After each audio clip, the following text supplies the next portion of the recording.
আলহামদুলিল্লাহি ওয়াহদাহ ওয়াসসালাতু ওয়াসসালামু আলা মান লা নাবিয়্যা বা'দাহ আম্মা বা'দ। দুটি মারাত্মক ভুলের কারণে একজন ডিভোর্সি মেয়ের আমলনামায় সারা জীবন জিনা ব্যভিচারের গুনাহ লিপিবদ্ধ হতে থাকে।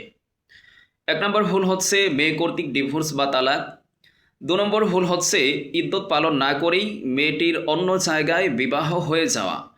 এই দুটি ভুলের কারণে একজন ডিভোর্সি মেয়ের আমলনামায় সারা জীবন জিনা ব্যভিচারের গুনাহ লিপিবদ্ধ হতে থাকে। এবার আমি দুটি বিষয় নিয়ে একটু বিস্তারিতভাবে আলোচনা করার চেষ্টা করব, আল্লাহ তৌফিক দাতা। দেখুন, প্রথম বিষয়টি হচ্ছে যে ইসলাম ডিভোর্স বা তালাক দেওয়ার অধিকার একমাত্র পুরুষকেই দান করেছেন। পুরুষ কর্তৃক কোনো মেয়েকে ডিভোর্স বা তালাক দিলে সেটাই বরং কার্যকর হয়ে যায়, কিন্তু কোনো মেয়ে কর্তৃক কোনো পুরুষকে ডিভোর্স বা তালাক দিলে সেটা কখনোই কার্যকর হবে না। কোনো মেয়ে যদি নিজে থেকে কোনো পুরুষকে তালাক দিয়ে অন্য ছেলের সাথে বিবাহ বন্ধনে আবদ্ধ হয়, সেই বিয়ে কখনোই বিশুদ্ধ হবে না, বরং নিজে থেকে কোনো পুরুষকে তালাক দিয়ে অন্য ছেলের সাথে বিবাহ বন্ধনে আবদ্ধ হওয়ার পর শারীরিক সম্পর্ক করলে সেটা জিনা ব্যভিচার বলে গণ্য হবে।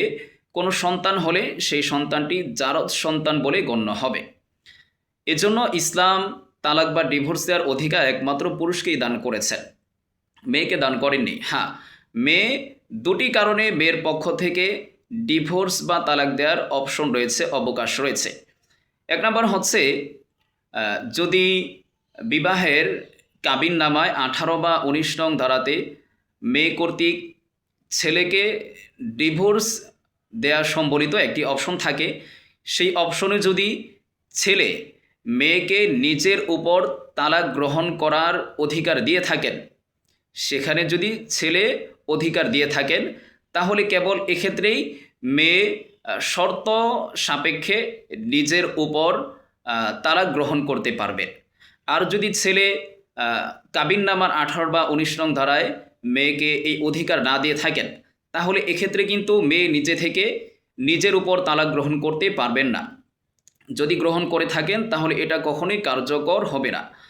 দ্বিতীয় যে অপশনটি রয়েছে, দ্বিতীয় যে অবকাশ রয়েছে যে মেয়ে কর্তৃক ছেলেকে ডিভোর্স, সেটা হচ্ছে যদি কোনো মেয়ে সত্যি সত্যি জুলুমের শিকার হয়ে থাকে, একান্তই মেয়েটি জুলুমের শিকার, সর্বদিক থেকে জুলুমের শিকার, সেক্ষেত্রে যদি কাজী বিচারক যদি বিষয়টি দেখেন, যে যদি কোনো মজলিসে বসে আর বিচারক যদি দেখেন যে সত্যি সত্যি মেয়েটি জুলুমের শিকার, এক কথায় বলছি জুলুমের শিকার, বিচার বিবেচনায় যদি দেখেন যে মেয়েটি অবশ্যই জুলুমের শিকার, তাহলে সেক্ষেত্রে কাজী মেয়ের পক্ষ থেকে ছেলেকে ডিভোর্স দিয়ে দিতে পারবেন।